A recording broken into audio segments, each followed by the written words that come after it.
বন্ধুরা, কি লেখা আছে খেয়াল করো। x+5 এটা বলতে কি বোঝায়? এটা বলতে বোঝায় x ও 5-এর যোগফল। এটাই হলো একটি বীজগাণিতিক সংখ্যামালা। এক্ষেত্রে x হলো একটি চলরাশি ও 5 হলো একটি ধ্রুবক পদ। এই দুটি পদ মিলে বীজগাণিতিক দ্বিপদী সংখ্যামালা তৈরি হয়েছে। সেক্ষেত্রে যোগ চিহ্ন হলো বীজগাণিতিক কার্যাবলীর চিহ্ন।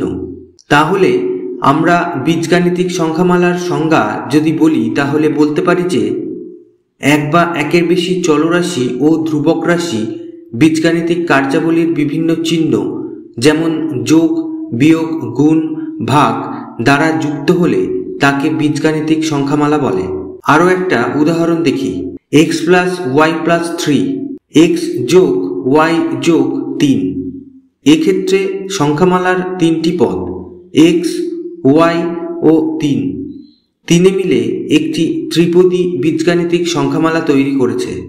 এক্ষেত্রে x ও y চলরাশি এবং 3 হলো ধ্রুবক পদ। তাহলে বন্ধুরা, বীজগাণিতিক সংখ্যামালা সম্পর্কে আশা করি বুঝতে অসুবিধা হলো না। ভিডিওটা যদি ভালো লাগে প্লিজ কমেন্ট করে জানাও ও লাইক দিতে ভুলো না। ভবিষ্যতে এরকম আরও ভিডিও পেতে চ্যানেলটাকে প্লিজ সাবস্ক্রাইব করে রাখো। এতক্ষণ ভিডিওতে সাথে থাকার জন্য ধন্যবাদ।